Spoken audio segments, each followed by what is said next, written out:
So hi hello and welcome to my YouTube channel. So ಎಲ್ಲರೂ ಹೆಂಗಿದ್ದೀರಾ? And ಎಲ್ಲರೂ ಚೆನ್ನಾಗೇ ಇರ್ತೀರಾ ಅನ್ಕೊಂಡಿದ್ದೀನಿ. ಅಂಡ್ ಇವತ್ತು ನಾವೊಂದ್ ಟಾಪಿಕ್ ಬಗ್ಗೆ ಮಾತಾಡೋಣ. ಇವತ್ತು ನಾನು ನನ್ ಕತೆ ಹೇಳಕ್ಕೆ ಏನೋ ನನ್ಗೆ I was editing videos.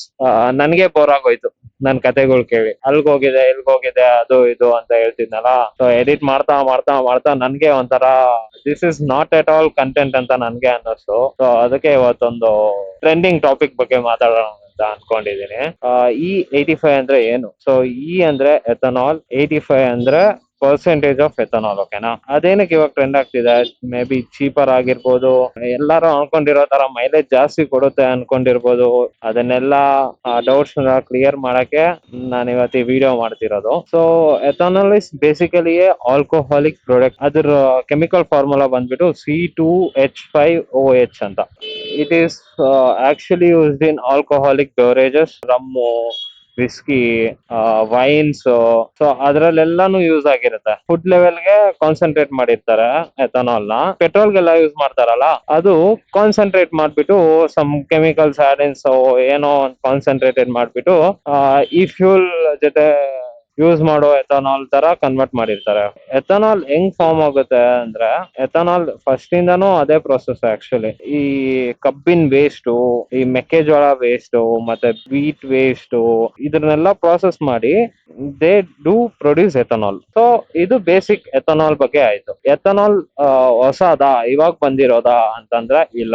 Ethanol ಒಂದಾನೊಂದು ಕಾಲದಿಂದ ಯೂಸ್ ಮಾಡ್ಕೊಂಡ್ ಬರ್ತವ್ರೆ ಅದನ್ನ. ಸೊ ಅದು ಯಾವಾಗಿಂದ ಯೂಸ್ ಮಾಡ್ತವ್ರೆ ಅಂತಂದ್ರೆ 1826ರಿಂದ ಎಥನಾಲ್ ನ ಯೂಸ್ ಮಾಡ್ಕೊಂಡ್ ಬರ್ತವ್ರೆ. ಅವಾಗೆಲ್ಲ ಸೊ ಇಂಜಿನ್ಸ್ ಇತ್ತು, ಅವಾಗೂ ಇತ್ತು ಇಂಜಿನ್ಸ್. ಅವಾಗೆಲ್ಲ ಎಥನಾಲ್ ನೇ ಮೇನ್ ಫ್ಯೂಲ್ ಆಗಿ ಯೂಸ್ ಮಾಡ್ತಿದ್ರು. Okay, nothing else, nothing. ಈ ಗ್ಯಾಸೋಲಿನ್ ಇಲ್ಲ, ಏನು ಇಲ್ಲ. Ethanol was only the fuel they were using before. 1876ರಲ್ಲಿ ಏನಾಯ್ತು, ನಿಕೋಲಸ್ ಓಟೋ ಅಂತ ಒಬ್ನು ಎಥನಾಲ್ ನ ಕಂಬಷನ್ ಇಂಜಿನ್ಸ್ ಗೆ ಯೂಸ್ ಮಾಡಕ್ಕೆ ಸ್ಟಾರ್ಟ್ ಮಾಡ್ದ. So it was working well. ಅದಾದ್ಮೇಲೆ 1908ರಲ್ಲಿ ಹೆನ್ರಿ ಫೋರ್ಡ್ ಅನ್ನೋರು ಈ ಗ್ಯಾಸೋಲಿನ್ ಇಂದ ಗಾಡಿ ರನ್ ಆಗೋ ಮಷಿನ್ ನ ತಯಾರು ಮಾಡಿದ್ರು. ಆ ಗಾಡಿಗಳು ಗ್ಯಾಸೋಲಿನ್ ಜೊತೆ ಕಲಬರಿಗೆ ಆದ ಎಥನಾಲ್ ನ ಕಂಬಷನ್ ಮಾಡೋ ಇಂಜಿನ್ಸ್ ನ ರೆಡಿ ಮಾಡಿದ್ರು. ಸೊ ಇದೆಲ್ಲ ಆದ್ಮೇಲೆ ಒಂದು ಸಿಚುವೇಶನ್ ಬಂತು ದೇಶಾದ್ಯಂತ. ಏನ್ ಗೊತ್ತಾಯ್ತು, ಸೊ ಈ ಪೆಟ್ರೋಲ್ ತುಂಬಾ ಜಾಸ್ತಿ ಕಂಟೆಂಟ್ ಅಲ್ಲಿ ಸಿಗ್ತಿದೆ ಅಂತ ಗೊತ್ತಾದ್ಮೇಲೆ ಪೆಟ್ರೋಲ್ ಪ್ರೈಸಸ್ ಎಲ್ಲ ಅವಾಗ ತುಂಬಾ ಚೀಪ್ ಆಗೋಯ್ತು. ತುಂಬಾ ಯೂಸ್ ಮಾಡಕ್ ಸ್ಟಾರ್ಟ್ ಆಯ್ತು ಪೆಟ್ರೋಲ್ಸ್ ಎಲ್ಲ. ಅವಾಗ ಎಥನಾಲ್ ಬಗ್ಗೆ ತಲೆ ಕೆಡಿಸ್ಕೊಂತಿರ್ಲಿಲ್ಲ ಪೆಟ್ರೋಲ್ ಗ್ಯಾಸೋಲಿನ್ ಎಲ್ಲ ಬಂದ್ಮೇಲೆ. ಅದೇ ಫ್ಯೂಲ್ ಇಂಜಿನ್ಸ್ ನ ಯೂಸ್ ಮಾಡ್ತಿದ್ರು, ಪೆಟ್ರೋಲ್ ಫ್ಯೂಲ್ಸ್ ಇಂಜಿನ್. ಅದಾದ್ಮೇಲೆ ಏನಾಯ್ತು, ಒಂದ್ ಸರ್ಟೈನ್ ಟೈಮ್ 1970ರಲ್ಲಿ ಮತ್ತೆ ಆಯಿಲ್ ಕ್ರೈಸಿಸ್ ಬಂತು. ಅಂದ್ರೆ ಆಯಿಲ್ ಕಮ್ಮಿ ಆಗ್ತಿದೆ ಅಂತ ಅನ್ನೋ ಒಂದು ಸಿಚುವೇಶನ್ ಬಂತು. ಅವಾಗ ಎಲ್ಲರೂ ಏನ್ ಮಾಡಿದ್ರು, ಮತ್ತೆ ಎಥನಾಲ್ ಕಡೆಗೆ ನೋಡಕ್ ಸ್ಟಾರ್ಟ್ ಮಾಡಿದ್ರು. ಸೊ ಆ ಕಾಲದಿಂದಾನು ಎಥನಾಲ್ ಯೂಸ್ ಮಾಡ್ತಿದಾರೆ. ಸೊ ಎಥನಾಲ್ ನ ಪೆಟ್ರೋಲ್ ಜೊತೆ ಏನಕ್ಕೆ ಮಿಕ್ಸ್ ಮಾಡ್ತಾರಪ್ಪ ಅಂತ ಒಂದ್ ಕ್ವಶನ್ ಕೇಳಿದ್ರೆ, ಯಾಕೆ ಫುಲ್ ಪೆಟ್ರೋಲ್ ನೇ ಯೂಸ್ ಮಾಡ್ಬೋದಲ್ಲ? ಫಸ್ಟ್ ಪಾಯಿಂಟ್ ಹೇಳ್ತೀನಿ ಕೇಳಿ. ಸೊ ಎಥನಾಲ್ ಬಂದ್ಬಿಟ್ಟು ಆಕ್ಸಿಜನ್ ಅನ್ನೋ ಒಂದು ಪದಾರ್ಥನ ಇಟ್ಕೊಂಡಿರುತ್ತೆ. ಆಕ್ಸಿಜನ್ ವಾಟ್ ವಿ ಬ್ರೀತ್, ನಾವೇನು ಉಸಿರು ತಗೊಂತೀವಲ್ಲ, ಸೊ ಅದ್ರ ಕಂಟೆಂಟ್ ಎಥನಾಲ್ ಅಲ್ಲಿ ಇರುತ್ತೆ. ಸೊ ಅದೇನ್ ಮಾಡುತ್ತೆ, ಈ ಫ್ಯೂಲ್ ಕಂಬಷನ್ ಗೆ ತುಂಬಾ ಹೆಲ್ಪ್ ಮಾಡುತ್ತೆ. ಕಂಪ್ಲೀಟ್ ಆಗಿ ಬರ್ನ್ ಮಾಡಕ್ ಹೆಲ್ಪ್ ಮಾಡುತ್ತೆ ಫ್ಯೂಲ್ ಕಂಬಷನ್ ಗೆ.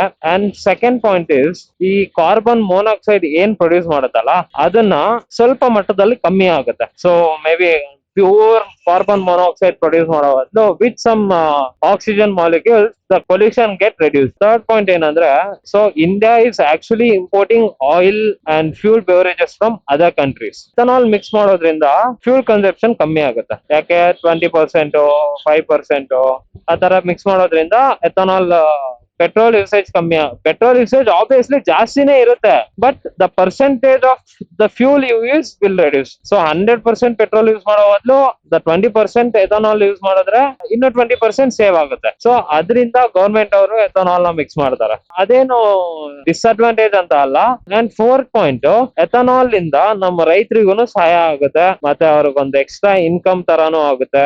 Fifth point, petrol is non renewable. Non renewable ಅಂದ್ರೆ ಒಂದು ಸರಿ ಯೂಸ್ ಮಾಡಿರೋದನ್ನ ಮತ್ತೆ ಯೂಸ್ ಮಾಡಕ್ ಆಗಲ್ಲ. ಇವನ್ ಎಥನಾಲ್ ಒಂದ್ಸರಿ ಯೂಸ್ ಮಾಡಿರೋದನ್ನ ಇನ್ನೊಂದ್ಸರಿ ಯೂಸ್ ಮಾಡಕ್ ಆಗಲ್ಲ. ಬಟ್ ಪೆಟ್ರೋಲು ಒಂದು ಸರ್ಟೈನ್ ಸಿಚುವೇಶನ್ ಅಂತ ಬಂದಾಗ ಪೆಟ್ರೋಲ್ ಖಾಲಿ ಆಗುತ್ತೆ. ಸೊ ಎಥನಾಲ್ ಏನಕ್ಕೆ ಖಾಲಿ ಆಗಲ್ಲ ಅಂದ್ರೆ it is actually found by plants waste. ಅದರಿಂದ ಮತ್ತೆ ಬೆಳೆ ಬೆಳಿತಾರೆ, ಮತ್ತೆ ಎಥನಾಲ್ ನ ರೀಪ್ರೊಡ್ಯೂಸ್ ಮಾಡ್ತಾರೆ. So it is infinite. Actually ethanol ನ ಈ 5 ರೀಸನ್ಸ್ ಗೆ ಪೆಟ್ರೋಲ್ ಜೊತೆ ಮಿಕ್ಸ್ ಮಾಡ್ತಾರೆ.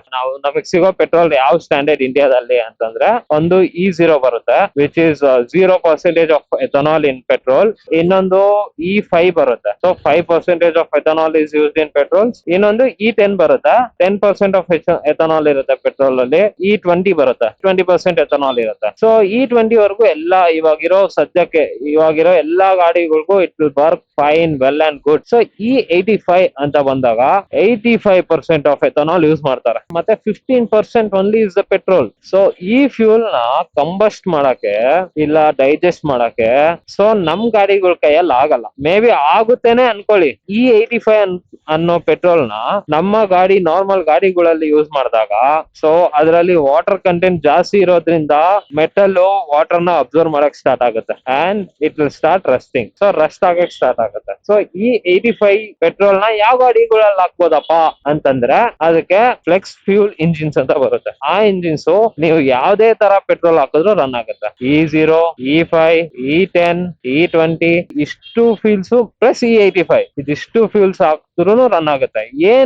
ಏನಿರುತ್ತಪ್ಪ ಗಾಡಿಯಲ್ಲಿ ಅಂತಂದ್ರೆ ಸೊ ಅದ್ರಲ್ಲೊಂದು ಇಂಜಿನ್ ಮ್ಯಾನೇಜ್ಮೆಂಟ್ ಸಿಸ್ಟಮ್ ಅಂತ ಇರುತ್ತೆ. ಆ ಇಂಜಿನ್ ಮ್ಯಾನೇಜ್ಮೆಂಟ್ ಸಿಸ್ಟಮ್ ಏನ್ ಮಾಡುತ್ತೆ, ಈ ಫ್ಯೂಲ್ ಯಾವ್ದು ಅಂತ ಡಿಟೆಕ್ಟ್ ಮಾಡ್ಬಿಟ್ಟು ಬ್ಲೆಂಡಿನ್ ಆಗುತ್ತೆ. ಸೊ ಬ್ಲೆಂಡಿನ್ ಆಗ್ಬಿಟ್ಟು ಆ ಇಂಜಿನ್ ಅಡ್ಜಸ್ಟ್ ಮಾಡುತ್ತೆ, ಫ್ಯೂಲ್ ಇಂಜೆಕ್ಷನ್ ಅಡ್ಜಸ್ಟ್ ಮಾಡುತ್ತೆ, ಇಗ್ನಿಷನ್ ಟೈಮಿಂಗ್ ಅಡ್ಜಸ್ಟ್ ಮಾಡುತ್ತೆ, ಏರ್ ಫ್ಯೂಲ್ ರೇಷಿಯೋ ಅಡ್ಜಸ್ಟ್ ಮಾಡುತ್ತೆ.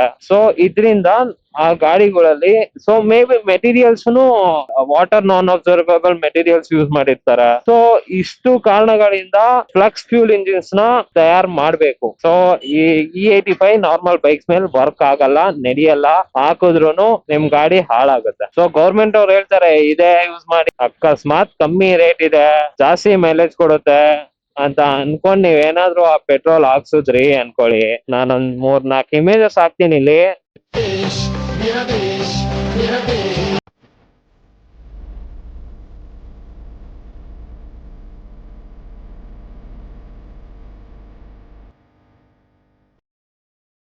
ಜಸ್ಟ್ ನೋಡಿ, ಗಾಡಿ ಈ ತರ ಆಗುತ್ತೆ E85 ಪೆಟ್ರೋಲ್ ನ ನಾರ್ಮಲ್ ಗಾಡಿಗಳ್ಗೆ ಹಾಕಿದ್ರೆ. ಸೊ E85 ಪೆಟ್ರೋಲ್ ಜಾಸ್ತಿ ಮೈಲೇಜ್ ಕೊಡಲ್ಲ. ಸೊ ಎಥನಾಲ್ ಜಾಸ್ತಿ ಮೈಲೇಜ್ ಕೊಡುತ್ತೆ ಅನ್ಕೊಂಡವ್ರಿಗೆಲ್ಲ ಒಂದ್ ಪಾಯಿಂಟ್ ಹೇಳ್ತೀನಿ. ಎಥನಾಲ್ ಅಲ್ಲಿ 24 mega joule per litre density ಇರುತ್ತೆ ಅದ್ರಲ್ಲಿ ಎಥನಾಲ್ ಅಲ್ಲಿ. ಸೊ ಪೆಟ್ರೋಲ್ ಅಲ್ಲಿ 34 ಮೆಗಾ ಜೌಲ್ ಪರ್ ಲೀಟರ್ ಇರುತ್ತೆ. So the density is more in petrol. Okay, so ಇದರಿಂದ ಪೆಟ್ರೋಲ್ ಜಾಸ್ತಿ ಮೈಲೇಜ್ ಕೊಡುತ್ತೆ and E85 which is ethanol. So ಈ ಒಂದು ರೀಸನ್ ಇಂದ E85 ಫ್ಯೂಲ್ ಕಮ್ಮಿ ಮೈಲೇಜ್ ಕೊಡುತ್ತೆ. ಸೊ ಬೇಸಿಕಲಿ ನೀವು E85 ಫ್ಲಕ್ಸ್ ಫ್ಯೂಲ್ ಇಂಜಿನ್ಸ್ ನೇ ಹೊಸ ಗಾಡಿ ಬರೋ ಗಾಡಿಗಳನ್ನ ಮೇ ಬಿ ನನ್ಗೂ ಗೊತ್ತಿಲ್ಲ ಗಾಡಿ ಬಿಡ್ತಿದಿರೋ ಇಲ್ವೋ ಅಂತ, ಬರುತ್ತೆ, ಆಬ್ವಿಯಸ್ಲಿ ಬರುತ್ತೆ. E85 ಇಂಜಿನ್ ಗಾಡಿಗಳು ಬರುತ್ತೆ ಅಂಡ್ ನೀವು E85 ಗಾಡಿಗಳು ನಾರ್ಮಲ್ ಪೆಟ್ರೋಲ್ ಗಾಡಿಗಿಂತ ಜಾಸ್ತಿ ಮೈಲೇಜ್ ಕೊಡುತ್ತೆ ಅಂತ ಎಕ್ಸೆಪ್ಷನ್ಸ್ ಅಲ್ಲಿ ಇದ್ರೆ ಸೊ ಅದು ತಪ್ಪು. ಫ್ಲಕ್ಸ್ ಫ್ಯೂಲ್ ಇಂಜಿನ್ಸ್ ಜಾಸ್ತಿ ಕನ್ಸಪ್ಷನ್ ಮಾಡುತ್ತೆ, ಯಾಕಂದ್ರೆ ಮೆಗಾಜೌಲ್ ಪರ್ ಲೀಟರ್ ಡೆನ್ಸಿಟಿ ಎಥನಾಲ್ ಅಲ್ಲಿ ಕಮ್ಮಿ ಇರೋದ್ರಿಂದ. ಮತ್ತೆ ಇವಾಗ ಏನಕ್ಕೆ E85 ಬಿಟ್ಟಿದ್ದಾರೆ ಅಂತಂದ್ರೆ ಸೊ ಅದು ಯುಕ್ರೇನ್ ವಾರ್ ಆಗ್ತಿರೋದ್ರಿಂದ ನಮ್ಗೆ ಆಯಿಲ್ ಟ್ರಾನ್ಸ್ಪೋರ್ಟೇಶನ್ ಕಮ್ಮಿ ಆಗಿದೆ ಅಂಡ್ ಮೇ ಬಿ ನಿಂತಿದೆ. ನನ್ ಪೊಲಿಟಿಕ್ಸ್ ಬಗ್ಗೆ ತುಂಬಾ ಗೊತ್ತಿಲ್ಲ. ಸೊ ನಾವು ಯಾರು ಟ್ರಾನ್ಸ್ಪೋರ್ಟೇಶನ್ ಮತ್ತೆ ಎಕ್ಸ್ಪೋರ್ಟ್ ಇಂಪೋರ್ಟ್ ಮೇಲೂ ಡಿಪೆಂಡ್ ಆಗಬಾರ್ದು ಅನ್ನೋ ರೀಸನ್ಗೆ ನಾವು E85 ನ ಇಂಟ್ರೊಡ್ಯೂಸ್ ಮಾಡಿದ್ದಾರೆ. ನಾನು ಮೊದ್ಲೇ ಹೇಳಿರೋ ತರ ethanol is renewable, it is infinite, petrol finite. So ಅದರಿಂದ ಅದನ್ನ ವರ್ಷ ಫಾರ್ಮರ್ಸ್ ಕಡೆಯಿಂದ ಅದನ್ನ ರೀಪ್ರೊಡ್ಯೂಸ್ ಮಾಡ್ಕೋಬಹುದು ಎಥನಾಲ್ ನ. ಸೊ ಅವ್ರಿಗೂ ಒಂದು ಡಿಫ್ರೆಂಟ್ ಮಾರ್ಕೆಟ್ ಸಿಗುತ್ತೆ ಒಂದ್ ಇನ್ಕಮ್ ಮಾಡಕ್ಕೆ. ಅದರಿಂದ ಜಾಸ್ತಿ ದುಡ್ಕೊಂತಾರೆ ಅಂತ ಹೇಳ್ತಿಲ್ಲ, ನಮ್ ಗೌರ್ಮೆಂಟ್ ಗೊತ್ತು. ನಮ್ ಗೌರ್ಮೆಂಟ್ ಅಷ್ಟೇ. ಅದು ಜಾಸ್ತಿ ಮಾತಾಡಕ್ ಹೋಗ್ಬಾರ್ದು. ಅದರಿಂದ ಜಾಸ್ತಿ ದುಡ್ಡು ಮಾಡ್ತಾರೆ ರೈತರು ಅಂತ ಅನ್ನೋದೆಲ್ಲ ಭ್ರಮೆ. ಮೇ ಬಿ ಒಂದು ಸರ್ಟೆನ್ ಸಿಚುವೇಶನ್ ಬಂದಾಗ ಒಂದ್ ಅಪ್ಪರ್ ಹ್ಯಾಂಡ್ ಸಿಗ್ಬೋದು, ಬಟ್ ಅದರಿಂದ ಸಾವುಕಾರ ಆಗ್ತೀನಿ ಅಂತ ಅನ್ನೋದೆಲ್ಲ ಭ್ರಮೆ. E85 ಇಂದ ಅಡ್ವಾಂಟೇಜಸ್ ಡಿಸ್ಅಡ್ವಾಂಟೇಜಸ್ ಅಂತಂದ್ರೆ, so it is nature friendly, ಮತ್ತೆ ರೈತರಿಗೂ ತುಂಬಾ ಹೆಲ್ಪ್ ಆಗುತ್ತೆ. And fuel import and export ಕಮ್ಮಿ ಆಗುತ್ತೆ, ಫಾರಿನ್ ಎಕ್ಸ್ಚೇಂಜ್ ಕಮ್ಮಿ ಆಗುತ್ತೆ. ಡಿಸ್ಅಡ್ವಾಂಟೇಜ್ ಅಂತ ಅಂದ್ರೆ ಮೈಲೇಜ್ ಕಮ್ಮಿ ಕೊಡುತ್ತೆ, ನಾರ್ಮಲ್ ವೆಹಿಕಲ್ಸ್ ಗೆ ಯೂಸ್ ಮಾಡಕ್ ಆಗಲ್ಲ, ಅದಕ್ಕೆ ಸ್ಪೆಷಲೈಸ್ಡ್ ವೆಹಿಕಲ್ಸ್ ಬರ್ಬೇಕು. ಸೊ ಎಲ್ಲಾರು ಅನ್ಕೊಂಡಿರೋ ತರ E85 ಹೊಸದಲ್ಲ. ಈ ಇಥನಾಲ್ ಬಂದ್ಬಿಟ್ಟು ಈ ಪುರಾಣ ಕಾಲದಿಂದಾನೇ ethanol as a base fuel use ಮಾಡ್ಕೊಂಡ್ ಬಂದಿದ್ದಾರೆ. ಇವಾಗ ಫ್ಯೂಲ್ ಸ್ಕೇರ್ಸಿಟಿ ಇರೋದ್ರಿಂದ ನಮ್ಮ ಆನ್ಸಿಸ್ಟರ್ಸ್ ಅಥವಾ ನಮ್ಮ ಕಾಲದಿಂದ ಯೂಸ್ ಮಾಡಿರೋ ಫ್ಯೂಲ್ ನ ಮತ್ತೆ ರೀಇಂಟ್ರೊಡ್ಯೂಸ್ ಮಾಡಿದ್ದಾರೆ ಅಷ್ಟೇ. ಸೊ ಮೈಲೇಜ್ ಜಾಸ್ತಿ ಕೊಡುತ್ತಾ E85 ಅಂತ ಅನ್ಕೊಂಡ್ರೆ ಇಲ್ಲ. ಕಮ್ಮಿ ಪ್ರೈಸ್ ಇರೋದ್ರಿಂದ ನೀವು ಮೈಲೇಜ್ ಜಾಸ್ತಿ ಕೊಡುತ್ತೆ ಅನ್ಕೊಂತಿರ್ಬೋದು. 1 litre of E20 and 1 litre of E85. So E20ನೇ ಜಾಸ್ತಿ ಮೈಲೇಜ್ ಕೊಡುತ್ತೆ. ಅಂಡ್ ಇವಾಗ ಅದನ್ನೇ ಮತ್ತೆ ರೀಇಂಟ್ರೊಡ್ಯೂಸ್ ಮಾಡಿದ್ದಾರೆ ಅಷ್ಟೇ. ಇಷ್ಟ ಹೇಳ್ತಾ ಈ ವಿಡಿಯೋನ ಮುಗ್ಸಕ್ಕೆ ಇಷ್ಟಪಡ್ತೀನಿ. ಕಂಟೆಂಟ್ ಇಷ್ಟ ಆಗಿದ್ರೆ please to like, share and subscribe. Goodbye Bengaluru and Karnataka. We'll see you in the next video.